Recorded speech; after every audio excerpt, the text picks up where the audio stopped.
दिल्ली सरकार में स्वास्थ्य मंत्री डॉक्टर पंकज सिंह हमारे साथ बात करने के लिए मौजूद है। 12,000 करोड़ से ज़्यादा का बजट का प्रावधान आपके विभाग को मिला था। 100 दिन का वक्त पूरा हो चुका है। पिछली सरकार की हम बात करें तो स्वास्थ्य जो था वो सबसे बड़ा प्लैंक था आम आदमी पार्टी का। 100 दिन में क्या लगता है आपको कि आपने उनको काउंटर कर पाए हैं या उनसे बेहतर कर पाए हैं, कैसा कर पाए हैं? देखिए, पहली बात मैंने आपसे कहा था, चैनल के माध्यम से कहा कि दिल्ली 100 दिन में बदल जाएगी, कभी नहीं कहा था। दिल्ली बदलती ही दिखेगी ये जरूर कहा था। अच्छी होती दिखेगी स्वास्थ्य के मामले में, इस बारे में चर्चा जरूर की थी और आज भी इसकी चर्चा करता हूँ।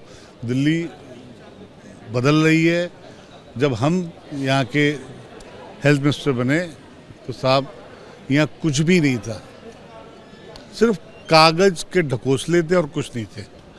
स्वास्थ्य के मामले में मोहल्ला क्लिनिक सिर्फ ढकोसला था, पैसा कमाने का तरीका था, करप्शन का तरीका था। ब्लैक लिस्टेड कंपनियां थी, एक्सपायरी दवाइयाँ थी।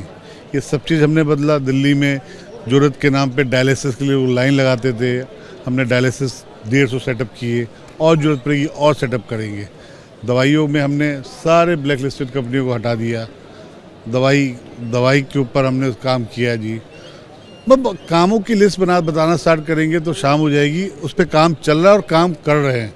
और अगले 100 दिन का टारगेट आपको बता दें कि अगले 100 दिन में मैं ये कह सकता हूँ कि मेरा स्वास्थ्य विभाग दिल्ली में आपको अच्छा दिखेगा। कई सारे आरोप भी लगते हैं, फरिश्ते स्कीम को लेकर के आरोप लगा कि वो बंद करा दी गई और इसके अलावा आम आदमी पार्टी की सरकार में कई सारी जो योजनाएं शुरू की गई थी लोगों के लिए, वो कौन सी ऐसी योजना थी जो करप्शन के सिवा कुछ काम था उसके अंदर?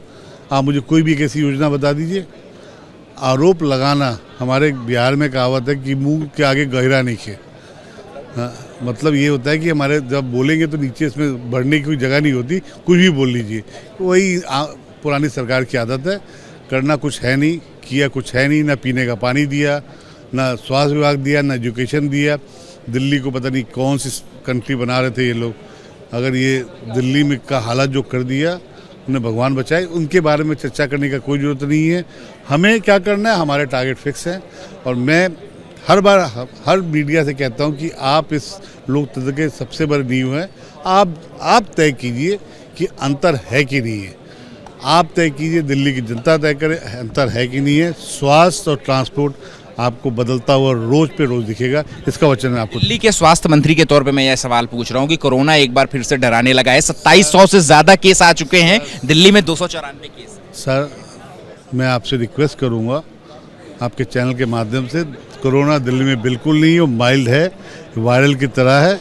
इसमें घबराने का कहीं कोई विषय नहीं है और ये अपने आप सबसाइड मुझे लगता है कि 4 से 5-6 दिन में कर जाएगा। ये वायरल फीवर को भी आप गिनना चालू करेंगे तो भी 300-400 आपको दिखेगा। इससे लाइक वायरल इन्फ्लुएंजा, घबराने का कहीं कोई विषय नहीं है। तब भी ऐसी कोई इमरजेंसी के लिए दिल्ली स्वास्थ्य विभाग हर चीज़ के लिए तैयार है। 60 वर्षीय महिला की मौत हो गई है, उसमें कोरोना की पुष्टि हुई। आप में मेरे में कन्फ्यूजन है, वो 60 वर्ष की थी, ये 71 की थी। रिपोर्ट अभी मेरे पास आ रही है। लेकिन मौत हुई है ना? हाँ सर, उसमें कोरोना की पुष्टि हुई है, बट उस रीजन कोरोना की मौत का हुआ है वो देखना पड़ेगा ना। उनको मल्टीपल प्रॉब्लम थी, लंग्स की प्रॉब्लम थी, उसको you can not compare with कि कोरोना से मर गई। एक बार लेट द रिपोर्ट कम, मैं डेफिनेटली तौर पे तैयार है दिल्ली सरकार कोरोना से निपटने बिल्कुल तैयार है। लेकिन मैं आपसे रिक्वेस्ट करूंगा, कहीं कोई कोरोना नहीं है। मैं अपनी दिल्ली की जनता को आश्वस्त कराता हूँ कि कोरोना कहीं नहीं है। इसके ऊपर हम घबराने की कहीं कोई विषय नहीं है। शुक्रिया बात करने के लिए। कैमरा पर्सन जितेंद्र सिंह के साथ Ahmad Bilal, ABP news, Delhi. For exclusive and insightful videos, subscribe to our new channel ABP Live Premium.